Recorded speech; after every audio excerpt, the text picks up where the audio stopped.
sebagai rasa syukur, tasyakuran kita sebagai anak bangsa dengan bersolawat, solawat Kanjeng Sunan Ampel ini. Kita syukuri kemerdekaan yang sekarang ini. Apapun kekurangan yang ada, ya jangan menjadikan mengurangi rasa syukur kita kepada Allah atas kemerdekaan yang sudah diberikan oleh Allah kepada kita. Dan tidaklah sempurna kesyukuran kalian kepada Allah ketika kalian tidak mau berterima kasih kepada yang telah menjadi lantaran kenikmatan itu sampai kepada kalian semua, yaitu para pahlawan, para pendahulu kita, para ulama-ulama, para aulia, sing tanpa mereka, tanpa beliau-beliau, mungkin Indonesia belum bisa semacam ini. Bismillahirrahmanirrahim. Alhamdulillahilladzi an'ama alaina bi nikmatil imani wal islam. Salatu wassalamu ala khairil anam wa ala alihi wa ashabil kiram. Allahumma salli wa sallim ala sayyidina Muhammad wa ala ali sayyidina Muhammad. Qala subhanaka la ilma lana illa ma 'allamtana innaka antal alimul hakim. Rabbi shrah li sadri wa yassir li amri wa hlul 'uqdatam min lisani yafqahu qawli, amma ba'du. Konco-konco majelis selawat Kanjeng Sunan Ampel sedaya ingkang kula mulyaken, dan semua yang hadir. Kebetulan malam hari ini ada teman-teman mungkin dari jauh, dari Lampung dan Banten, ini kanca-kanca nanti insya Allah mau ikut ijazah. Kemarin rencana ijazah kemarin malam, akan tetapi karena kita jelaskan dulu, jabarkan dulu penjelasan, sehingga rencana nanti malam ini nanti insya Allah kita ijazahkan. Dan semua yang hadir pada kesempatan rutinan tiap setengah bulan sekali majelis sholawat Kanjeng Sunan Ampel yang kebetulan malam hari ini bertempat di majelis Al Hasan ini. Yang kedua, sholawat dan salam semoga tetap tercurahkan dan tersanjungkan kepada baginda Rasulullah Muhammad sallallahu alaihi wasallam. Teman-teman semua, para jamaah majelis sholawat Kanjeng Sunan Ampel, untuk mengisi tiap pertemuan rutin setiap setengah bulan sekali seperti biasanya, kita ngaji dulu sa'watawis. Untuk malam kali ini kita melanjutkan yang pernah kita baca dari kitab Shollu Alaihi. Akan tetapi sempat kita vakum dengan membaca kitab yang lain dulu, maka malam hari ini kita lanjutkan lagi apa yang ada di dalam kitab Shollu Alaihi ini, al-fawaid al-jammah wal manafi al-muhimmah allati tahsulu fid dunya wal akhirah liman yusalli alaihi sallallahu alaihi wasallam. Faidah-faidah secara umum dan kemanfaatan-kemanfaatan yang penting yang dihasilkan atau yang diperoleh di dunia maupun di akhirat bagi orang-orang yang bersolawat kepada baginda Rasulullah sallallahu alaihi wasallam. Dulu pernah kita sampaikan beberapa poin, sekarang kita lanjutkan. Wa minha lan iku setengah saking faidah atau fawaid annaha sak temene sholawat iku zakatun, dadi zakat, wa tuhratun lan dadi nyuciaken yanmu kang iso mundhak apa almalu bondo bi barokatiha kelawan barokahe sholawat. Di antara keberkahan dan faedah dari kemanfaatan faedah dan kemanfaatan sholawat, yaitu di sini disebutkan termasuk zakat. Zakat apabila diambil dari makna secara lughawi itu berarti pembersih, yang mensucikan. Maka dalam hari ini sholawat termasuk juga zakat. Maka dengan kita bersholawat itu akan menjadi sarana pembersih juga, watuhratun, dan juga pensuci yang menjadikan suci, yang setelah itu wayanmu almalu bibarokatiha, dan akan menjadi bertambah harta yang dimiliki bibarokatiha kelawan barokai sholawat. Jadi menurut yang disebutkan di sini, ketika seorang ahli sholawat memperbanyak bacaan-bacaan sholawat, terlebih lagi kita yang sudah berijazah bersanad sholawat yang kita laksanakan, itu akan menjadi zakat sebagai pengganti atau sebagai termasuk, ya sudah masuk, sudah dikategorikan, ya, membersihkan harta-harta yang kita miliki. Tapi jangan terus itu dijadikan secara tata dohirnya langsung. Berarti kalau sudah bersolawat tidak usah zakat secara harta lagi, tidak boleh. Itu tetap aturan fikihnya, tetap harus ditaati. Tapi ketika dengan disertai kita memperbanyak solawat, itu akan menjadi berfaedah atau bermanfaat.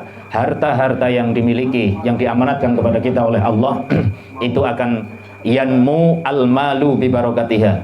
Bondone niku bertambah kanthi barokai solawat. Alhamdulillah. Niki wis aja amin maning wis ora walahuma. Niki pasti sih. Nggih. Wong sing ahli solawat hartane krana uli barokai solawat niku hartane mundak-mundak. Nggih. Maka mungkin dari salah satu ini kita kaitkan lagi ketika beliau Shahibus Sanad Kiai Mas dan beliau ketua yayasan Kiai Taufik sempat diskusi tentang faidah sholawat ini, diantaranya bisa menjadikan nanti pengamalan Pancasila, yang dengan pengamalan Pancasila kanthi barokai sholawat ini nanti akan dilaksanakan dari sila yang kelima dulu, nanti berurut malah dari bawah ke atas.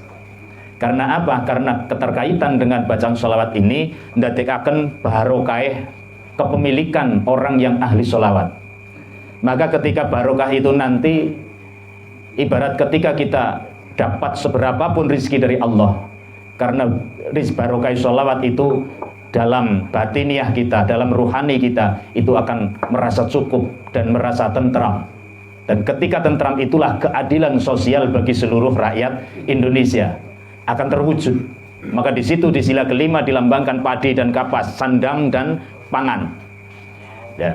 Dan ketika itu sudah menjadi satu hal yang dalam hati kita sudah tidak menjadi problem lagi, karena sudah merasa ayem, sudah merasa tentram, sudah merasa cukup, ganti barokai sholawat. Cukup itu tidak harus banyak. Tapi barokai sholawat itu menjadikan Allah mendatangkan rasa keayeman, rasa ketentraman dalam batiniah kita. Maka ketika itu sudah terwujud, maka tidak perlu lagi ketika misalkan di desa sekarang ada program desa, Kementerian Desa mengadakan program, ada bantuan ini, bantuan itu, ada PKH, ada apa dan sebagainya. Misalkan kita di antara yang ahli sholawat dalam majelis sholawat ini, misalkan kok tidak kebagian dari apa yang menjadi kebijakan itu sudah tidak ada rasa bagaimanapun, malah alhamdulillah, malah syukur. Tapi harus terwujud bahwa wis rasa ayem disit. Maka inilah, mangke ora ono jenengane wong protes karo pemerintahan, dene aku ora ulih ke tanggaku sing malah luwih duwe malah ulih dan sebagainya. Itu berarti urung trimo. Tapi ahli sholawat nanti akan ditoto oleh Gusti Allah dengan barokah sholawat, harta akan menjadi barokah. Dan yang lebih penting lagi, tuhrotun wa zakatun, disucikan dan dibersihkan dari unsur-unsur yang tidak baik, unsur-unsur yang kita tidak ketahui, campuran-campuran haram atau mungkin subhat atau yang lainnya. Maka dari itu kita dalam bersolawat itu mendapatkan faedah di antara termasuk penting juga, yaitu menjadikan harta yang kita miliki menjadi barokah. Wa minha, dan setengah saking fawaid, annahu saat temene kelakuan iku tuqdo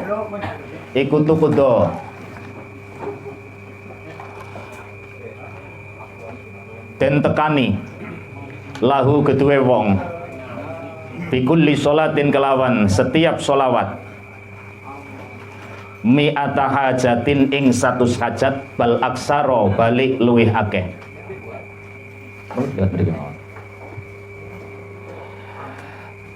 Di antara lagi faidah sholawat yang disebutkan selanjutnya di sini adalah orang yang bersolawat di sini hajatnya 100 minimal bal aksaro bahkan lebih, itu akan dikabulkan oleh Allah Subhanahu wa taala kanthi barokah sholawat. Annahu tuqdo lahu bikulli sholatin, dengan setiap hitungan sholawat yang panjenengan.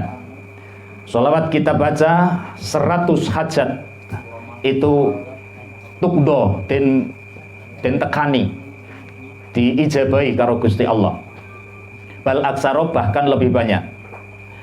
Wa minha, dan setengah saking fawaid annaha sak temene sholawat, bacaan sholawat iku ibadatun, ngibadah, bahwa sholawat itu termasuk ibadah karena itu perintah dari Allah. Shollu alaihi wasallimu taslima adalah fi'il amar dan itu perintah Allah dalam Al-Quran. Maka ketika melaksanakan perintah itu berarti kita sedang menghamba kepada Allah.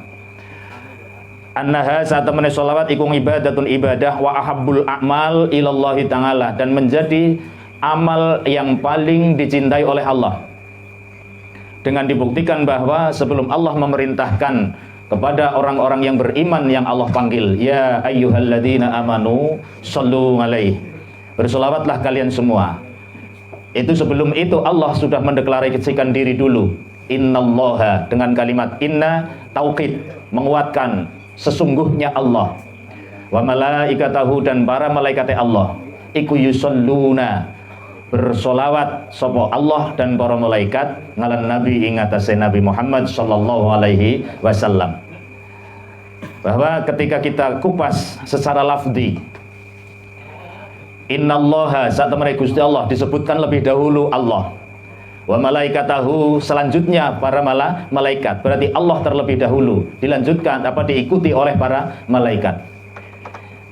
Terus menggunakan faidah fi'il mudhari yusalluna, di situ bermakna berfaedah istimror, berlangsung dan terus menerus, sedang berlangsung dan terus menerus.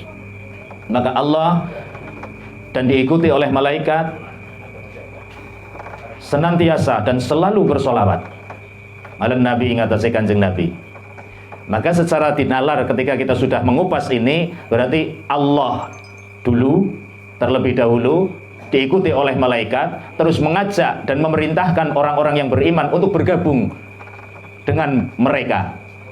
Maka ketika kita mulai melaksanakan sholawat itu sendiri, berarti kita sedang menggabungkan diri kepada aktivitas yang sedang dilaksanakan oleh Allah, diikuti oleh jamaah malaikat, dan kita masuk kepada rombongan itu, aktivitasnya. Maka nek wis ngerti larikan kaya kie, bukanlah yang janggal lagi kalau dikatakan ketika kita berada di majelis sholawat, maka kita sedang berada di majelisnya Allah, yang ngimami Allah dan para malaikat menjadi makmum. Kita bergabung dengan para malaikat yang sedang bersolawat kepada kanjeng Nabi Muhammad sallallahu alaihi wasallam.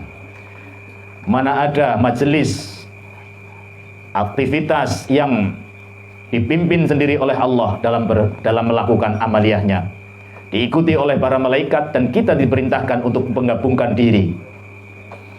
Maka dalam majelis sholawat ini kita harus bersyukur, kudu seneng. Qul bifadlillahi wa birahmatihi fabidzalika falyafrahu.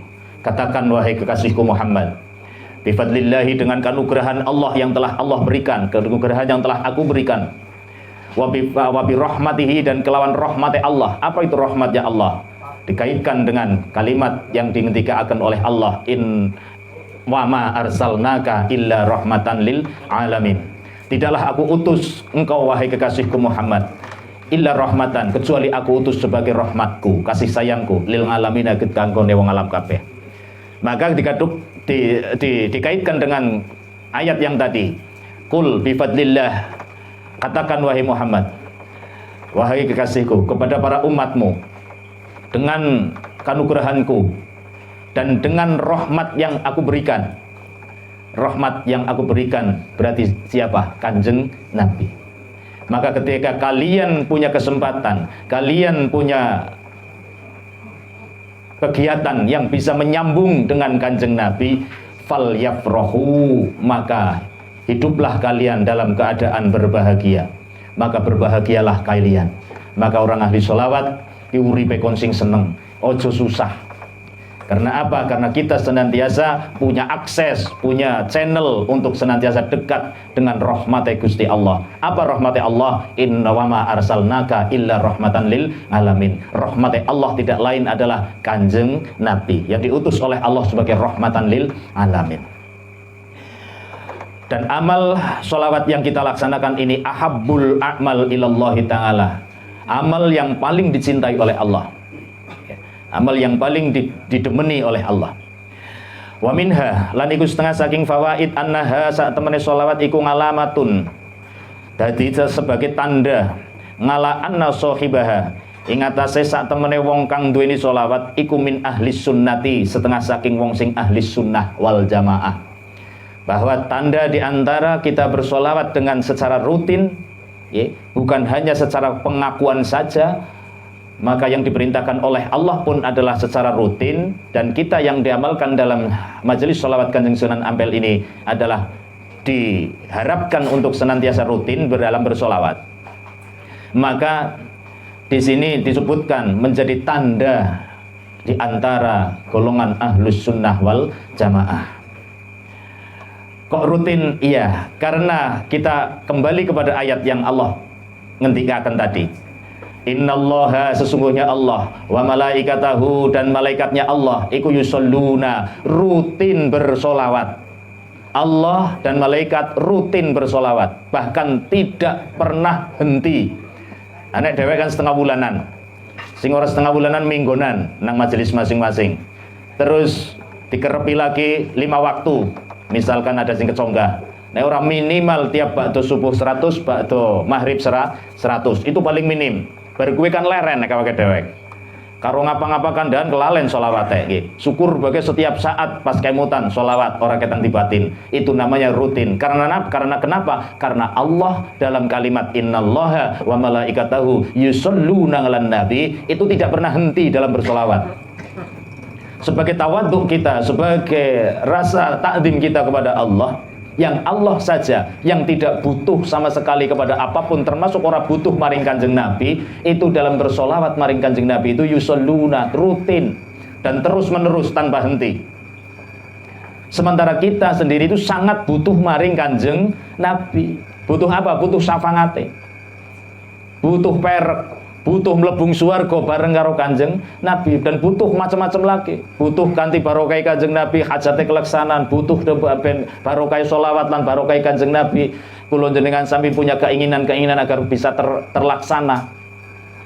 Karena doa-doa permintaan-permintaan kita akan menggantung di antara langit ketika jauh dari bacaan sholawat. Hadisnya ada. Doa yang jauh dari sholawat, tidak disertai dengan bacaan sholawat, maka doa itu tidak akan sampai melewati pintu-pintu langit. Maka ketika miftahul jannah itu la ilaha illallah, maka sholawat adalah miftahus sama, sebagai pembuka atau sebagai kunci dari pintu-pintu langit adalah sholawat. Maka ketika doa kita bisa tembus ke langit 1, langit 2, sampai langit 7, munggah ke arah Gusti Allah, ketika tidak disertai sholawat, maka tidak akan sampai menembus kepada pintu-pintu langit itu. Maka akan mentok, bahkan akan kembali lagi kepada yang meminta. Maka apa harapan kita ketika doa itu sendiri tidak sampai kepada Allah, bahkan tidak sampai kepada menembus pintu-pintu langit? Maka ketika kita bersolawat, doa yang apapun yang kita minta kepada Allah itu disertai sholawat akan menembus semua pintu-pintu langit, munggah sehingga tumeka maring ngarsane Allah Subhanahu wa taala. Wa minha, dan iku setengah saking fawaid annal malaikata saat temene malaikat iku tusolli bersolawat sapa malaikat ngalaman ing atase wong ngala sahibiha ing atase wong kang duweni solawat madama sedawane nggih, selagine langgeng ngono ki lemanane yusolli iku yusolli maca solawat sapa sahib ngalan nabi ing atase Kanjeng Nabi sallallahu alaihi wasallam. Bahwa di antara faedah kita bersolawat, selama kita bersolawat, ketika kita dalam keadaan membaca solawat, maka ketika itu juga malaikat itu juga bersolawat kepada kita. Kita berhenti, malaikat berhenti. Terus solawatnya malaikat untuk kita itu apa? Mengamini doa, memintakan ampun kepada Allah. Maka ketika beliau Shahibus Sanad ngendikaken, ketika membaca sholawat 1 kali 70.000 malaikat diciptakan oleh Allah di dekat orang yang membaca sholawat itu. 1 kali sholawat 70.000 malaikat. Untuk apa? Ya ini yusolli sebenarnya.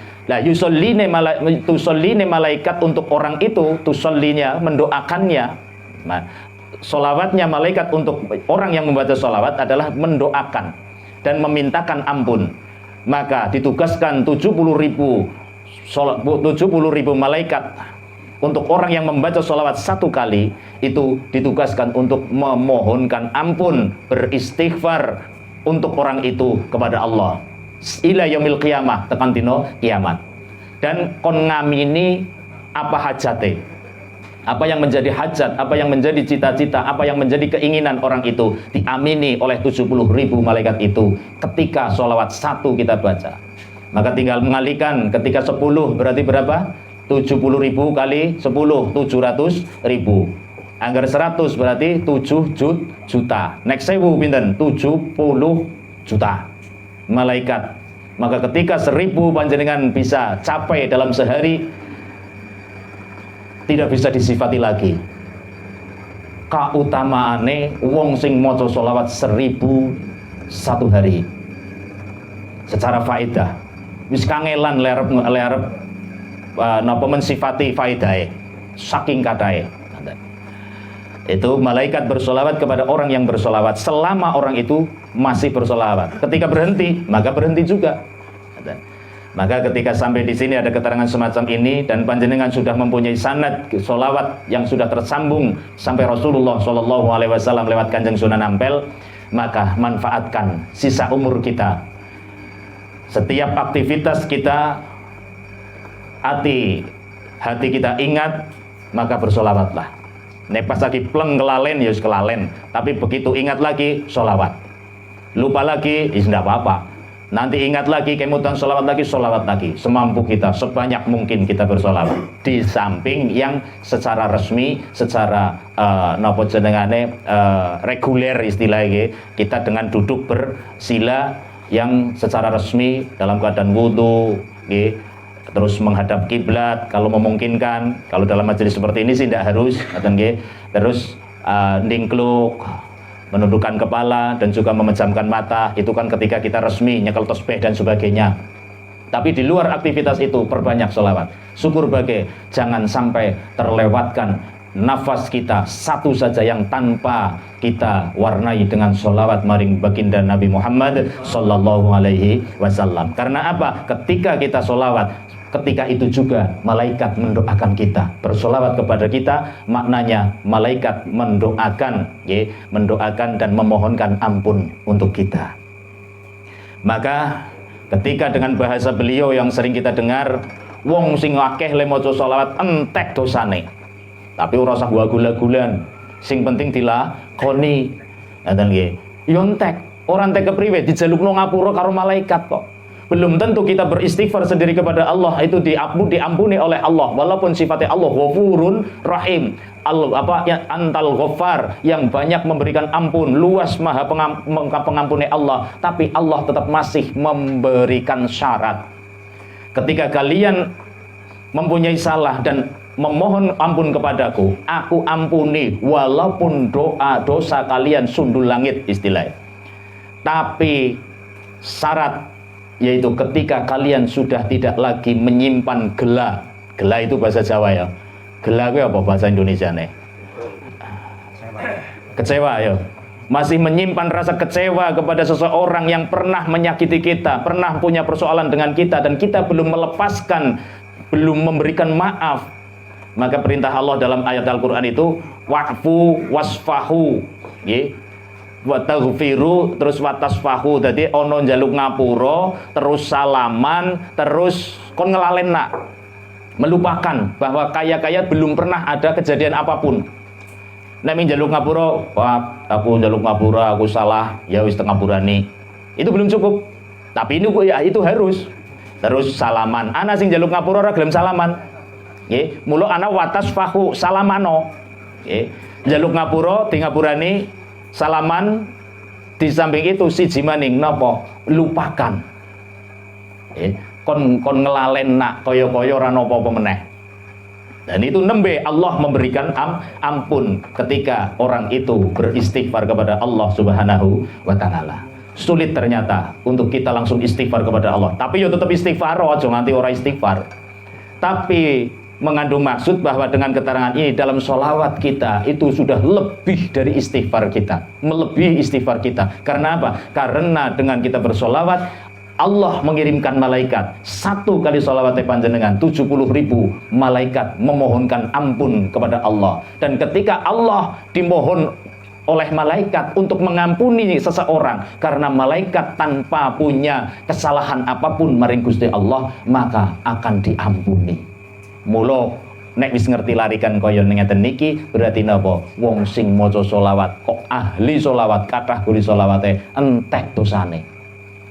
Ora seneng kang ndi wong ahli selawat? Dosane entek, hajate dileksanani, nggih, awake diparingi sehat. Karena nanti di faidah itu diantaranya ada juga, nggih, kepengin sehat awake, selawate sing akeh.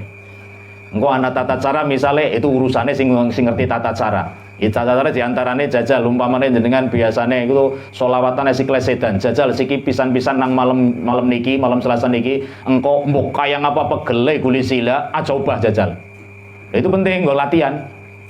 Curna bae, angger wis kadung diobahen engko keterusan kebiasaan kleset ngana. Engko itu setan goda terus. Jajal bareng-bareng, ya pada dari belajar bareng. Coba biarkan dan jangan difokuskan kepada rasane pegele.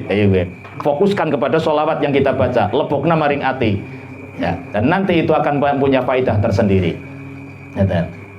Wa minha lan iku setengah saking keutamaan sholawat atau wamin halan setengah saking fawaid di antara faidah bersolawat. Anna fangila hasa temene wong anna hasa temene sholawat iku tazayyana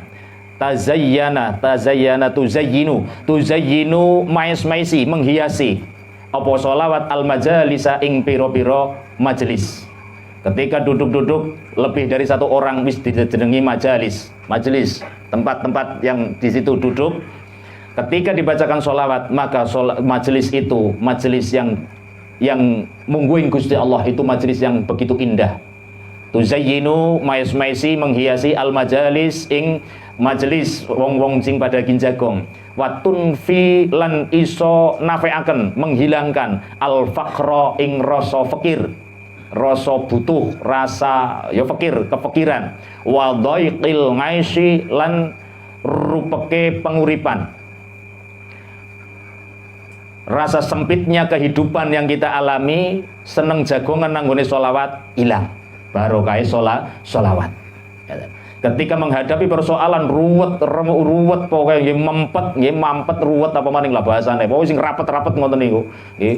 Itu bersolawatlah. Karena di antara faidah sholawat ini, satu, tuzayyinul majalis wa tunfil faqra wa dhaikil ngais. Bisa menjadi penghias untuk majelis-majelis dan menjadi penghilang rasa kefikiran, ya rasa fakir, rasa tidak punya, merasa kurang terus tidak ada cukupnya, itu fakir, rasa fakir. Bisa juga fakir ya memang krono memang orang anak temenan arep tuku rokok di duit misalnya, atau hanya perasaan saja dihilangkan oleh Allah, okay? Bisa dihilangkan oleh Allah itu wujudnya, bisa rasanya. Kefikiran memang karena memang jan ora tau duwe duit bareng-bareng selawat niku duwe duit terus misale Allahumma amin niku mbok ya amin ngoten niku berarti fakir ilang temenan ngoten niku dadi potongane ora tau duwe duit niki anggere selawatan dadi duit-duit terus ngoten niku atau watun fil faqra bimakna rasa walaupun ora duwe duit rasane kaya wong sugih ngoten lho arep ora duwe apa arep kondangan ora duwe rokok sing dicangking yo pede bae kowe. Nah niku yo fakire dilangna rasane. Wis gampang ora pati kepikiran. Bisa juga kayak gitu. Allah itu lebih dari apa yang kita pikirkan. Dengan metode, dengan cara untuk menghilangkan apa yang sedang dihadapi oleh hamba, itu Allah tidak kurang cara. Tidak harus sesuai dengan angan-angan kita. Ya aku pokoknya kepengine yang jeneng ilangna fakir berarti ya aku duwe-duwe terus. Ora kudu kaya kowe. Kowe tulis karepmu. Dewek seorang hamba, tapi Allah itu mempunyai cara-cara tersendiri yang kadang di luar angan-angan kita. Hilangna kefakirane, yo sekersane Gusti Allah guling hilangna. Sing penting sholawate waca ada faedah menghilangkan rasa fakir, nggih, rasa butuh, rasa kurang, dihilangkan rasa kekurangane, engko berarti ditekakena kecukupane rasane kecukupan. Syukur rasane yo cukup, yo secara dohir yo kecukupan temenan. Syukur turah-turah, Allahumma amin. Wa dhaikil ngaisi dan ilange kerupekaning urip. Akeh wong niku ora ngerti jalarane atine sumpek. Nang omah ora betah, Karepe arep lunga-lunga bae, lunga-lunga juga kepengine bali. Nang omah ora betah maning, lagi urip kepriwe ora genah temen rasane iku dhaikul ngais, uripe penguripane niku repot, nggih, uripe penguripane ora ono ketenangan. Sholawat bersolawatlah, ya. Maka di antara faedah sholawat itu menghilangkan dhaikul aisi, penguripan sing angel. Atau ngais di sini bermakna penguripan dalam kaitan ekonomi, dalam mencari, bahasane kasab. Kasab itu ya basa Arab. Kasab itu maknanya nyambet gawe. Nyambet gawe senyambet gawene muga-muga diparing ono sing jembar, nggih, sing kepenak, aja ana permasalahan, sing perek, nggih, sing perek karep sing adoh, sing penting nang kono ndadekna uripe niku guli kasab niku diparingi sing longgar, sing kepenak. Niki barokahe sholawat. Wa minha annaha wa minha lan setengah saking faedah sholawat lagi. Annaha sak temene sholawat iku yaltamisu biha madonul khairi. Yul tamasu ten arep-arep biha kelawan bacaan sholawat maudhonul khairi inggon penyanane keapikan. Wong nek ahli sholawat niki diarep-arep diharapkan niku dadi wong apik. Niki panggonane dadi wong apik niku nang wong ahli sholawat. Lah ini juga salah satu bisa juga menjadi konsekuensi. Nek awake dhewek wis dadi diarani wong wis nang klebu wong sing nang nggon majelis sholawat, sering rutinan sholawat, yo dalam satu sisi karo kon ngati-ati juga perilaku kita, omongan kita, ya buktikan bahwa kita itu anak nuri sholawat, minim-minime omong-somong sing ngati-hati. Jangan sampai dipandang dari orang-orang yang belum bergabung dengan kita, itu malah kita menjadi dipandang keburukane, ketidakapikane. Walaupun wong niku paling gampang yo ndeleng eleke. Mung jenengan wis apike tetep digoleti, sing keton eleke bae, ayo niku. Mula nek ngoten niku sing penting kita berusaha pada diri kita, usahakan untuk menjadi yang baik.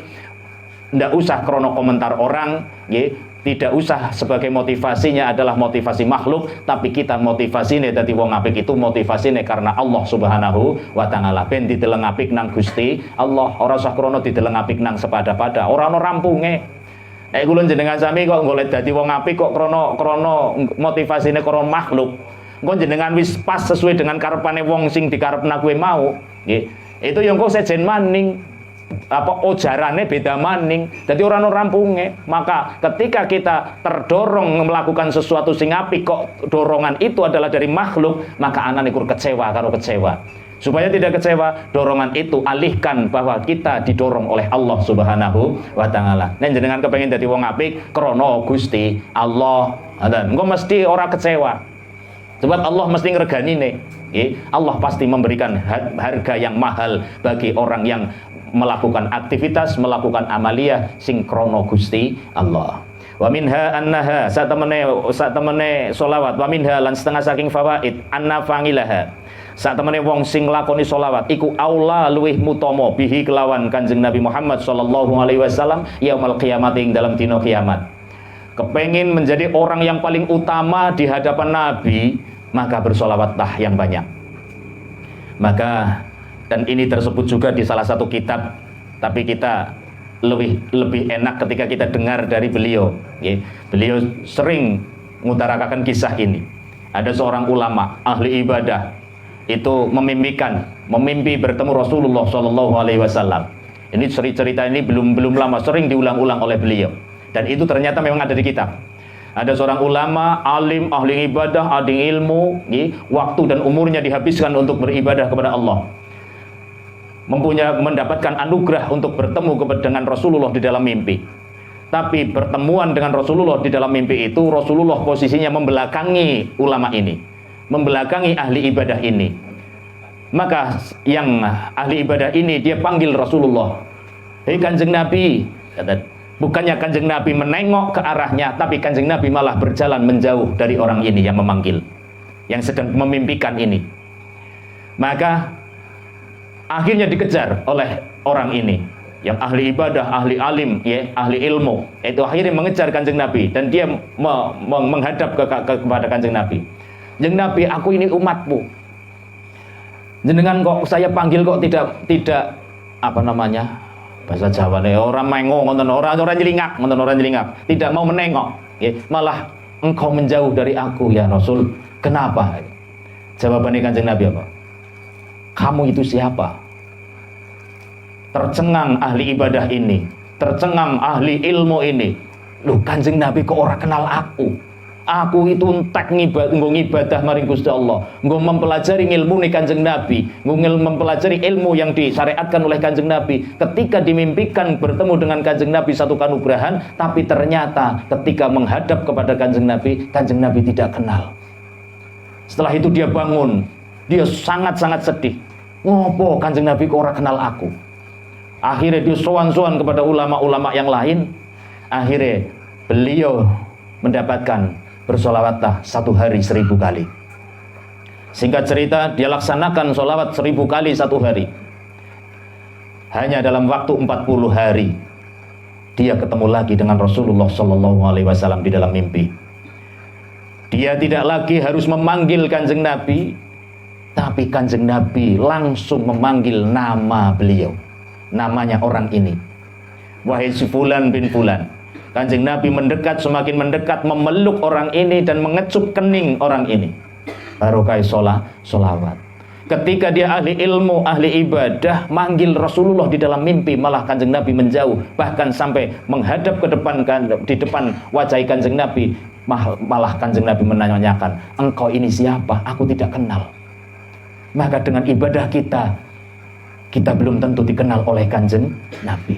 Dengan kebaikan-kebaikan kita yang tanpa kita barengi dengan sholawat, belum tentu menjadikan kita dikenal oleh Kanjeng Nabi.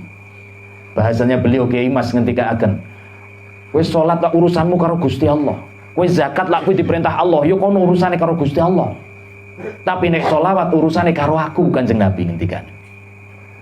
Maka ketika kita bersolawat inilah nanti semua kekurangan-kekurangan kita dalam melaksanakan perintah-perintahnya Allah ini akan ditanggung oleh Kanjeng Nabi. Itulah yang dinamakan syafaat, pertolongan Kanjeng Nabi Muhammad sallallahu alaihi wasallam. Maka dalam faidah yang kita baca saat ini, orang yang melakukan, ya dalam hal ini an-nafa'ilaha, orang yang bersolawat, yang benar-benar dalam bersolawat, ini aula bihi sallallahu alaihi wasallam yaumul qiyamah, menjadi orang yang paling utama mungguin Kanjeng Nabi di hadapan Kanjeng Nabi, adalah orang yang ahli bersolawat.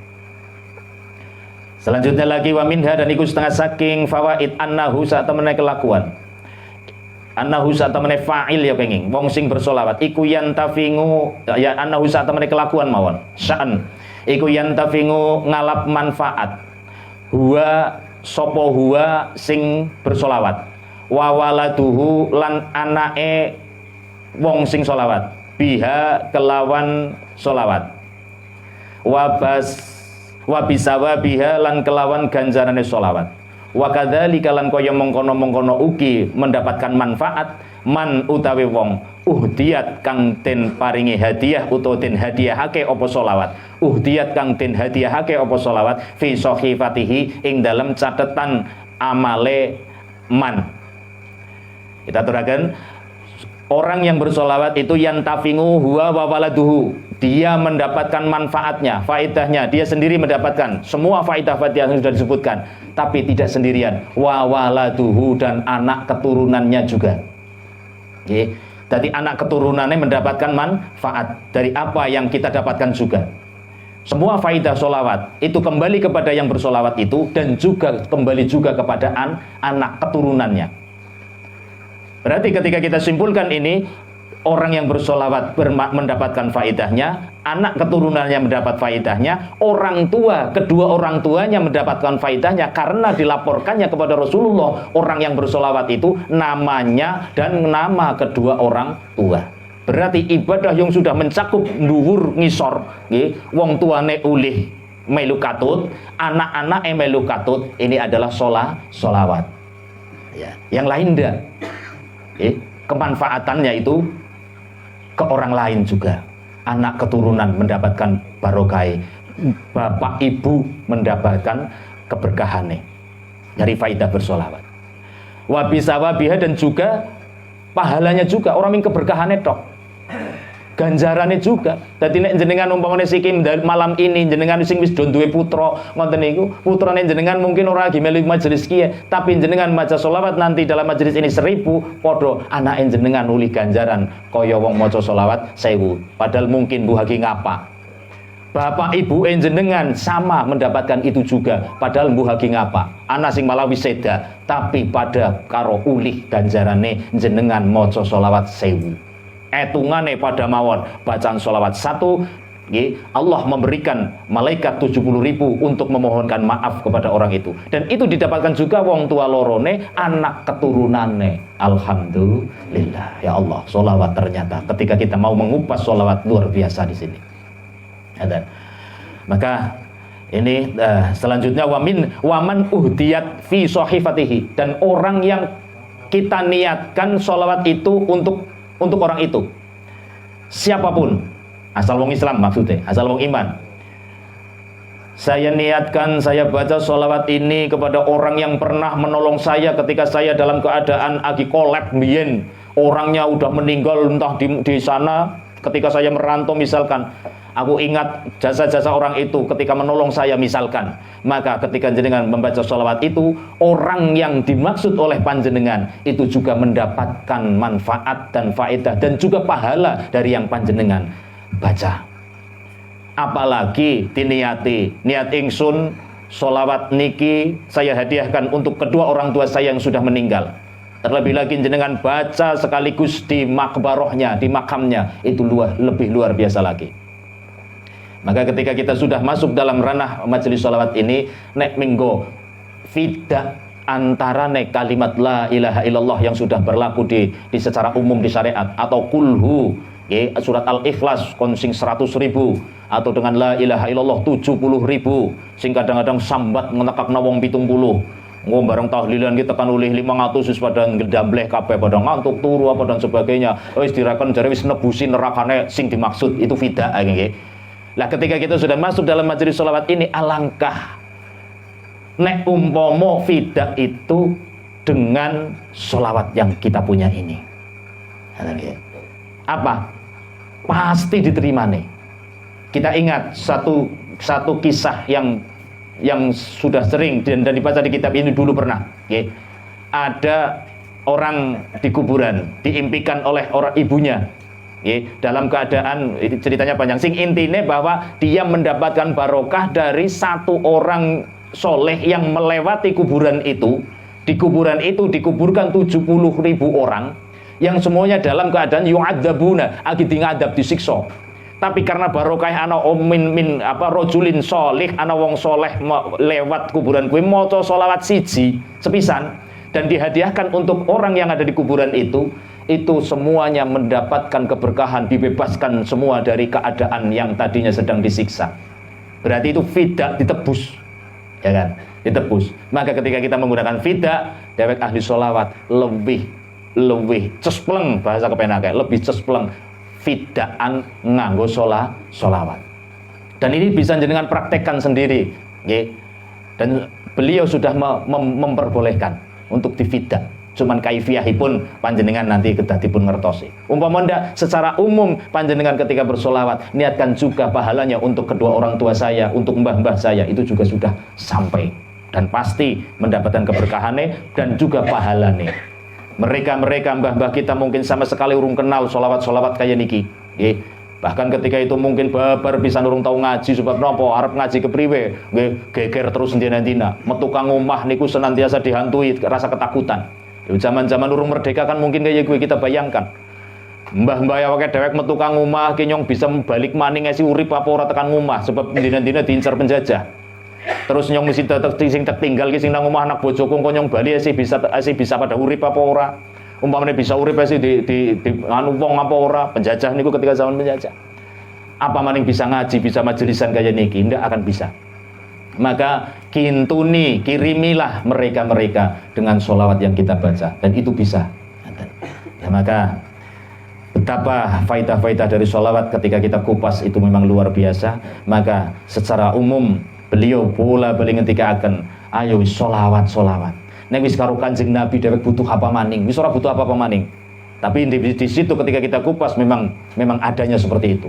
Ketika kita sudah perek karo Kanjeng Nabi dengan barokah sholawat yang kita baca, perbanyak sholawat yang kita baca, maka apapun dari faedah sholawat itu akan kita dapatkan semuanya. Fitini wad dunya wal akhirah. Urusan dunya, urusan agama, urusan dunya, urusan akhirat. Rampung kabeh asal panjenengan ahli sholawat. Urusan agama sing ibadahe sing glendheh, sholawate ditemenani, engko lak suwe-suwe dadi kepengin ibadah. Krana dibukak atine krana barokah nure sholawate Kanjeng Nabi. Urusan agama. Sing biasane siabot nglakoni sesuatu sing apik-apik urusan agama sholawate. Lho wong salwangsul wau dalu pun beliau ngendikaken kula ya sing mireng sanajan karo kandhan dhewek wau dalu nggih, sing mireng. Mbok bajingan ora apa-apa sing sholawat. Urung sembayang ora apa-apa. Esi mabok-mabokan ora apa, sing bae sholawatan. Engkau barokah sholawat itu akan ditata ketika syukur bagus diijazahi. Ketika diijazahi ada bibit nur sholawat Kanjeng Nabi itu, nanti dia ajak untuk terus membaca sholawat, akan sedikit demi sedikit ada sinar yang menerangi hatinya. Dari sinar itulah yang akan menjadikan dia tahu tentang perintah-perintah dan aturan-aturannya Allah Subhanahu wa Ta'ala. Barokah sholawat maning. Ketika kita secara umum di zaman yang sudah seperti ini, wong niku kaya-kaya wis ora pada nganggo hati nurani. Hati nurani kuwi apa? Hati yang tersinari, nuron. Ya, hati yang ada sinarnya, sing dadekna padang, bisa membedakan sesuatu yang benar, sesuatu yang salah, sesuatu yang baik dan sesuatu yang buruk, itu hati nurani. Ya. Maka nurani itu akan gelap, akan menjadi hilang sirna ketika terus-terusan ditimpa oleh maksiat-maksiat yang kita lakukan. Maka disinilah dibutuhkan untuk menyinarkan kembali hati yang ada di hati kita, nur yang ada di hati kita dengan nuri sholawat Kanjeng Nabi, supaya hati nurani kita semakin tumbuh dan semakin terang, dan nantinya akan menjadikan kita tahu datang yang semestinya kita tahu, ya bahwa aturan Gusti Allah. Yang seharusnya kita tahu itu adalah aturan-aturan Allah. Maka awal akhir kata kekirangan nyuwun ngapunten, kula sareng-sareng sholawat wonten ing dalu menika kita laksanakan dengan khidmat agar supaya faidah dari sholawat yang sudah rutin kita laksanakan dan sudah kita sambungkan sanadnya kepada sohibus sanad, semoga menjadikan keberkahan tersendiri bagi kita semua, anak-anak kita, keluarga kita, kedua orang tua kita, dan para leluhur-leluhur kita.